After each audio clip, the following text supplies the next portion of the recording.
name's Lisa Fox. I'm with Sustainability Resources, and I'm here with Rick Deans, and he is the Senior Infrastructure Manager for the town of Cochrane.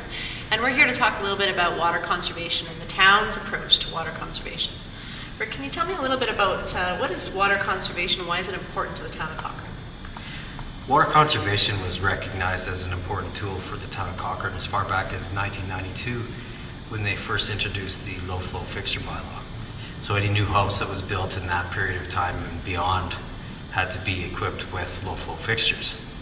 From there, we experienced a period of rapid growth where we recognized the fact that our water treatment plant was going to be quickly at capacity and we were going to need to do some drastic things. So in 2004, 2005, we recognized the need for further enhanced water conservation programs.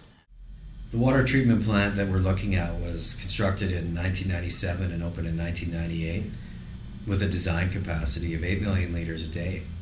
In 2001, due to growing demands and a growing population, this treatment plant capacity was upgraded to 12 million liters a day, which was the ultimate design capacity of this particular facility. In around 2004 through to 2005, with continued rapid growth, we were faced with additional capacity challenges where this existing water treatment plant could not facilitate the demands of projected population growth. At that time, we began to look at our existing water conservation program and how we can enhance it. So tell me a little bit about the summer demand and I guess your team, which you're responsible for water treatment for the town, your team's energy that was required for your team to meet summer demand and peaks and spring thaw as well. So tell us a little bit about that.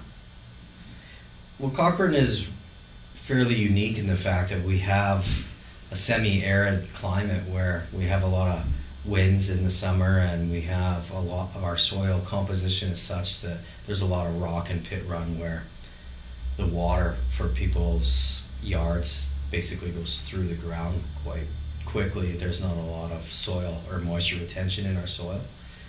So we do experience some higher summer demands because of that fact, and with the wind and the fact that there's so much new construction in Cochrane and new lawns and sods and yards being constructed, that we did see what we felt was an unusually high summer peak during summer times in the periods between 98 and the early 2000s.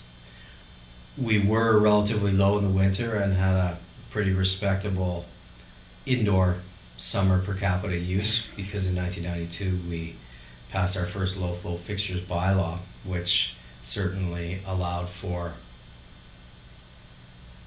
savings with indoor with low flow toilets and aerators and shower heads and things like that. But the summertime was where we were really challenged, and it was the operators were running that water treatment plant as hard as they could during certain times of the summer, and especially if there wasn't any kind of precipitation to give us a little bit of a break. So the outdoor irrigation is certainly was a challenge and continues to be a challenge, and I know it is for any municipality. So can you tell me a little bit about the infrastructure demands on with the town of Cochrane, like treating and chlorinating water, particularly in the summer, and having to clean the water in spring runoff and meet the demands in that early period when homeowners are wanting to get a fresh start on spring and have their lawns ready for summer, and you guys are dealing with heavy silt in the rivers from the runoff. Well, that's a good point, Lisa. Springtime runoff is a challenging time because the quality of the water in the Bow River has the snow melt in it, and there's silt, as you mentioned, and it's a little more challenging to treat than the water in the middle of winter when it's really clean. So you combine that with people wanting to get outside and get their yards going and get their flower beds planted and a little bit of extra use spray off some of the pieces of their yard that have collected dust and dirt over the winter time. So we start to see that outdoor demand escalate at the same time as we're challenged with trying to treat that dirtier water. So for us, there's a slowdown. It's a more effective process if you can slow the water process flow down through the treatment plant and have that silt settle out of the water prior to any kind of filtration as a polishing process. So those two things combined certainly add for a challenging time in the May-June period where people are wanting to use more water.